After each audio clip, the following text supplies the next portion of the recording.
I have the fan, I can work in comfort.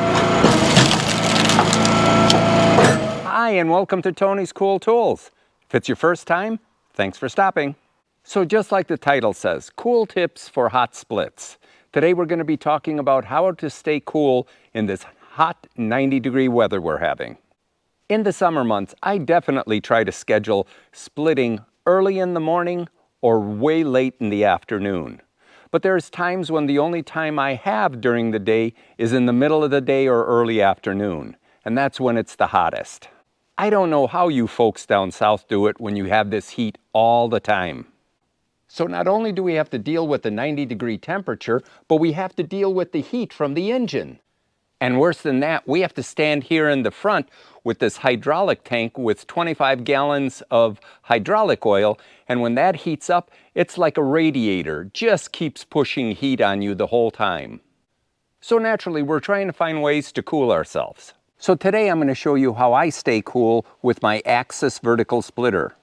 Now I can almost bet that most people have horizontal splitters. And with the horizontal splitter, it's a little bit easier to cover that up and get some heat relief. And the most common way is with a 10 by 10 tent. And I will say they work fantastic once you get them up, but there are some issues with them, and let me tell you what they are. The first thing is, if you tried to set up a tent by yourself, you know how difficult it is. You almost need 4 people, 1 on each corner, or you have to crawl inside in the center and raise the hub and then try to snap all the ends in. Not super easy. Second, once you've got it up, it's not easy to move. So you've got to bring the wood into the tent before you can split it. The other thing you have to do is tie down or put weights on each corner so it doesn't fly up if it's windy. And naturally, if you're getting bad weather, you either A, have to take the tent down, or B, at least remove the top canopy. And that could be a royal pain. And the ones I've had are not heavy duty and typically break within a season. And they're about $100. And even though you have the splitter in the center of the tent, the angle of the sun sometimes causes you to have sun inside the tent regardless. So depending on when you split, what time of day, you could have sun inside, it does not cover you.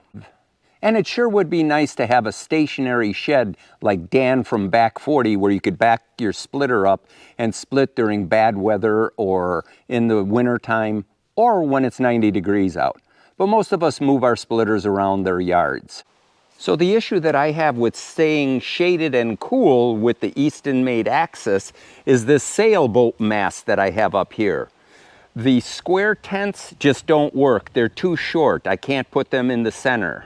So in the spring of 2022, I came up with an idea that has worked pretty good for me, and that is the 10-foot umbrella. So I'm going to cover the pros and cons of this umbrella. The first thing is it's 10 feet wide, so it has a lot of shading properties. The second benefit is it has a tilt function, so I could follow the sun in different angles and get a lot of coverage. And the other benefit is it's extremely portable, it's lightweight, and it's easy to move, so you could set it up quickly anywhere. And we'll show you these features momentarily. And as far as the cons, the major one is working in the wind. Naturally, when you have an umbrella that's 10 feet wide, it catches the wind like a sail and could take off. I have to use a 100-pound weight, my tractor weight, at the bottom of the base to hold it. But if it's anything more than a few mile-an-hour winds, I just fold it back down and don't use it. And we'll be showing how this umbrella shades the axis from different angles of the sun. It's pretty cool and does work pretty well. So let me show you how this works. I just crank the mechanism inside and put the pin in. And that's it. And as I mentioned before, I can maximize the shading on my axis by using this pivoting head right here. All I do is press this button here and I can tilt this head like that to get more of shading in this area when the sun goes down, and I don't have to move my splitter. That's pretty beneficial if you ask me. It also has right at the top the slits, so if the wind comes in, it comes through those slots and doesn't lift it. Let me show you how much it shades now. So it's roughly 1 o'clock and the sun is right above us basically. And as you can see, this does a great job at shading me. And with the sun not beating down on me, there's got to be at least a 10 to 15 degree difference in temperature. It's actually comfortable now here. And the folks at Power Split, the other Canadian company that makes vertical splitters, has an accessory, and I think it's an accessory unless someone fabricated it and put it on, but I've seen it on several videos, and they have a canopy that goes over the top of this. But in addition to the canopy, they have a bracket that they hook fans on, and that's on their dual station splitters. So each person has a fan blowing on them as well as the canopy. I think that's pretty cool. And I'm going to show you my redneck version here in just a moment. So I didn't want to weld anything, and I don't use the fan that often, so I figure why not use the shelf that I already have here next to the up and down lever for the lift table here. And it works pretty good. I use it with 2 clamps that I have in the back. Let me show you. And on 90-degree days, it definitely keeps me cooler. Just turn it on, and life is good. And here's my setup when I'm splitting close to the pole barn.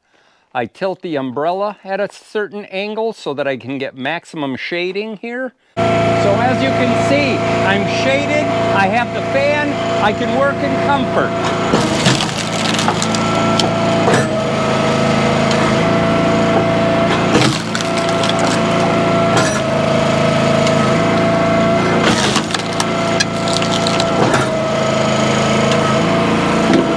So when I'm splitting by the pole barn, I have no problem. I can run an extension cord and have 110 electricity. But when I'm down in my wood yard here, there is no electricity. So I have to turn to my generator, and that's what I used last year. And let me turn it on so you can hear this. Now that's as quiet as a generator can get. However, it doesn't matter because the loud engine will overshadow this one completely. But I can just start and be comfortable splitting here, turn on the fan, and I can start splitting. So this year I was fortunate enough to do the review on the Bluetti solar charger. Now can you hear it? There's no noise whatsoever. And this will operate probably for 24 hours at the low wattage that this thing is pulling here. So no noise, a lot of comfort from the fan, and the umbrella shades the sun. I can stay out here for several hours now. Now last summer I had some viewers stop by. That's you, Nick and Michelle. They stopped by because they ordered a 1222 but wanted to see the axis. And they were only a couple hours away, so they stopped by my woodyard and they took the axis for a test ride. Well, after they did that, they changed their mind and placed the order on the Axis instead of the 1222. And they're getting it ready right now. It's been a little over a year. And one of the things that they asked Andrew was, after seeing the umbrella that I had here, they asked if they could put a bracket on here so that they could put the umbrella on top of it. And Andrew said absolutely. He already had a bracket for his light that he has for the Axis.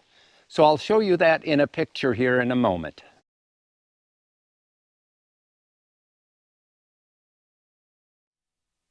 So it seems great minds think alike. And for those of you who own an Axis, you can go ahead and weld this on or have it welded for yourself and have an umbrella holder or a light holder.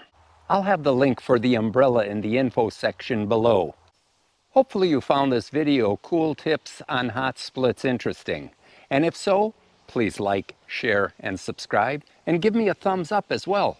And remember, pass it forward. Make the world a better place. And don't be a tool. Watch Tony's Cool Tools. Until I see you next time, stay cool, and we'll see you later.